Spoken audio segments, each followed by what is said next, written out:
Magandang umaga po sa inyo lahat.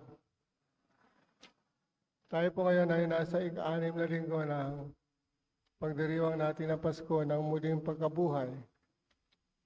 At yung po narinig natin ng mga pagbasa, lalong gitang Ebanghelyo ay karugtong ng ating narinig noong nakaraang linggo. Ngunit ngayon ay wari bagang ang Panginoon ay nagbibigay ng kanyang huling abilin bago siya umakyat sa langit.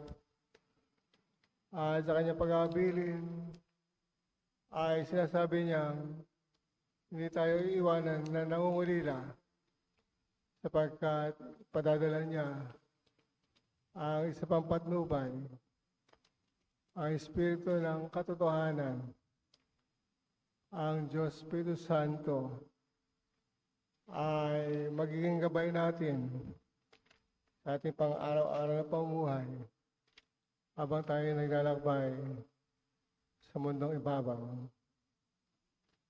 Sinasabi din ng ating Panginoon na ang Espiritu Santo o ang Espiritu ng katotohanan ay magbibigay sa atin ng alab ng pag-ibig upang mahalin natin ang kanyang mga tagubilin. Ang nagmamahal sa kanya ay mamahalin ng kanya. Mamahalin din ang kanyang ama. At ang minamahal ng ama ay mamahalin din ng anak. Kung kaya ang lahat ng ito ay nakabatay sa ating pag-ibig sa Diyos. At ang pag-ibig na ginagawa ng Diyos para sa atin ay pag-ibig na magiging buhay sapagkat ito'y pagsunod sa kanyang mga utos at mga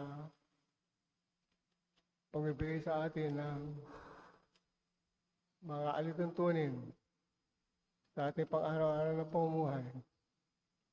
Pagkat kapag tayo sumunod sa kanyang kautusan, ito'y tanda ng ating pagmamahal at pagtupad sa kanyang kalooban.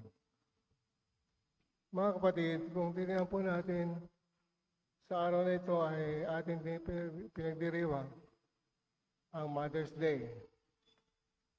Kung meron tao na magbibigay sa atin ng halimbawa ng pagtupad sa kalooban ng Diyos at pagsunod sa kanyang mga utos, ito'y walang ba kundi ang mga ina ng tahanan na kung saan nakahandang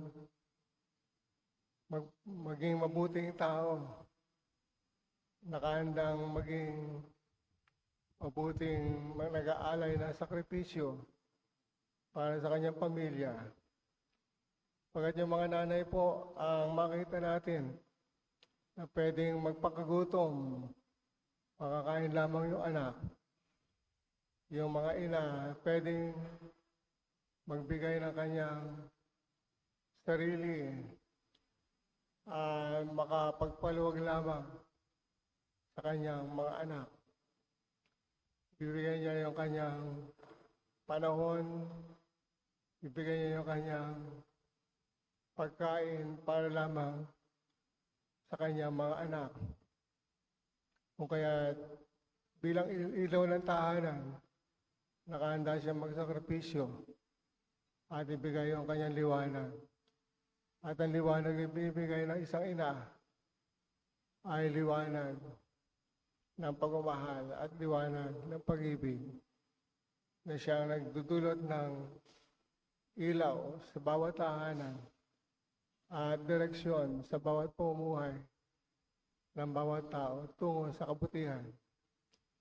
Pagkat walang ina ang gagawa ng makasisira sa kanyang mga anak, sapagkat ang tunay na nagmamahal sa atin, una sa lahat, ay ang ating mga ina ng tahanan na nagsasakripisyo para tayong mabuhay. Tulad ng sinasabi ng ating Panginoon, ang tumutupad sa kanyang salita ay umiibig sa kanya Kaya ito din po yung pwede natin tanongin sa ating sarili sa araw na ito na tayo ba'y tunay na tumutupad sa kalooban ng Diyos, sa kanyang mga utos. Tayo ba'y nakakasunod? At kung hindi na nagagampanan ng mga bagay na ito, baka nagkukulang tayo sa pag-ibig at pagmamahal sa ating Panginoon at sa ating kapwa. Kaya lagi po natin isipin na ang pag-ibig ay siyang magiging pamantayan ng ating pakikipag-ugnayan sa Diyos at sa ating kapwa.